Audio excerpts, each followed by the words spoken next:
Are you thinking about moving to Salem, Oregon? Then you're going to want to listen to today's video until the very end because we are sharing all of the tips. I have them written out here, a handful of things that you're going to want to know before you make that move, just things that can help, just come in handy. And, you know, this is a subject we talk a lot about on our channel, all around the area, and we're just moving or relocating to the area in general. But a lot of these are things that we've just never really touched on before. So before we get into it though, if you are new here, welcome. My name's Mariah. And I'm Spencer. And we get calls, texts, and emails from people like you who are thinking about moving to our area all the time. And we love it. We work with a lot of relocation clients as a husband and wife real estate team here in Oregon. So if that's you, if you're thinking about moving to Oregon, feel free to reach out. Our contact information is below. That was a mouthful. Okay. I love it. Okay. You ready for these tips? Yes, please. Okay. The first tip is don't delay changing your license and registration. There are strict laws regarding when you need to change your driver's license and vehicle license and registration after moving to Oregon. You only have 30 days. I never thought of that. Yes. And that's something that I probably wouldn't think about either, but I know different states have different rules as far as that goes. So now what's cool is our online DMV system has been pretty good, especially since 2020 and the changes that have happened. So odds are sometimes license plate, you might have to go into the DMV, but you should check online at OregonDMV.com and see if you can just do it from online and from your home. Yes. All right. The next thing that you need to know before you get to Oregon is no handheld devices while driving. I know some states are... Do some states still allow that? Some states are definitely not as strict. I don't know if it's like full on legal anywhere still, but it's definitely not as strict. Right. Texting and using handheld mobile devices is illegal in Oregon. You can be fined up to $500 if you are caught violating the law. So many new cars, especially like 2018 and newer, they have like Apple CarPlay. They got just these big screens on the fronts, and it really makes it like, I shouldn't say impossible, but very hard to have to use your phone. I mean, there's all these voice commands you can do. That's true. They sync your contacts in that you can text. You know, when you get a text, it like pops up and reads you the message. Yeah, and it'll who read it's it from, to you, and then you can just like text them back and say what to say. So it definitely makes it easy. Which I mean, I'm glad it's making it safer. Back then, like when the laws first started with handheld devices, you can't have them. No texting, driving, obviously.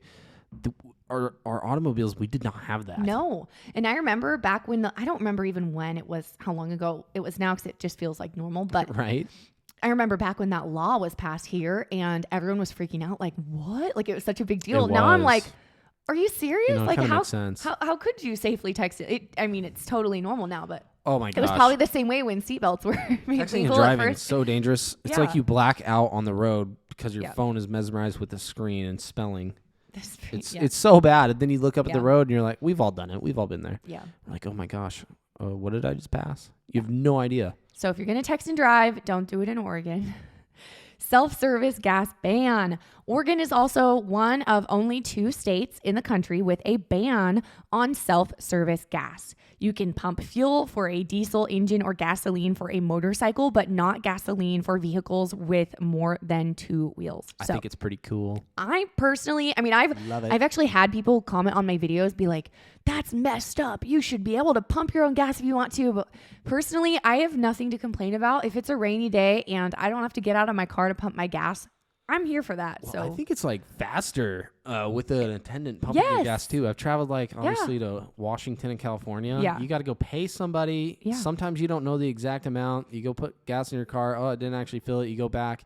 Sometimes it could be a hassle, or I'm just a rookie and don't know what I'm doing, but it's convenient, especially when you're wearing clothing. You don't want to smell like gas. Yeah, it's true.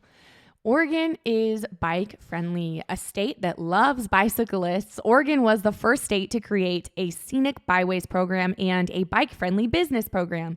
The state's 2 most populated cities, Portland and Eugene, are 2 of the country's most bike friendly cities. Both cities have for years participated in the annual World Naked Bike Ride. So don't be surprised if you see a line of naked people riding through the streets on a June day in Portland or Eugene. Wait, it's in June? I didn't know that. Sweaty. But Yeah, it would be sweaty. Maybe we got to attend. I didn't know that, but even Salem I'd travel to do that. It's like the Naked Mile. Pretty interesting. But even Salem is... There's a movie about that. Oh, really? Yeah. I've never heard of it. What movie is that? It's so... you guys are already... So you know what I'm talking about. Okay. Comment below if you know what he's talking about. But even Salem, though, is... for the size, we are very bike friendly. If you're not from here, it might be something that you realize. Okay. Open beaches. There are no private beaches in Oregon. By law, all are free access, open to everyone. I know that's not, you know what? That is something though, everywhere. because one of my cousins, she's from the East Coast area, and apparently I've never been on those beaches personally, but apparently you got to pay to park everywhere. And not just park to get onto the beach. Yeah, to get on the beach, not to park. Excuse me. I thought that was crazy. Salem, that is another thing is, there's not a whole lot. There's some areas that are paid parking now, but there's not a lot.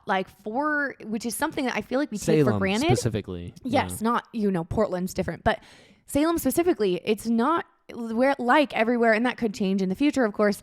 But there's really not a whole lot of paid parking, surprisingly. I feel like there would be more. Right. But more paid parking here than there is. So it's something we get to enjoy. Fortunate. Yeah. We get to enjoy. And I mean, what's cool is Salem, it's not so big to where you have to park in a certain location to do the one thing you came downtown to do. You can park central, like downtown, and walk like 4 or 5 blocks and get to 6 places you wanted to go, whether that's to the mall, coffee, antique shop, riverfront, carousel, restaurant. All the places. It's really convenient is what I'm trying to say. And it is walk friendly. I'm not worried about getting hit by a car. Yeah, it's very walkable. Okay. That's all we have today. So if you watch this video all the way through, head over to our channel. We have a few different playlists that I think you would find value from. One in particular is called Living in Oregon, and Living in Salem, Oregon, one of the two. And we just have a lot of information about the area. If you're thinking about moving here, these are all things that you're going to want to know ahead of time. Again, we are a husband and wife real estate team, and we work with a lot of relocation clients. We'd love to help you if you're relocating here, and we'll see you next week.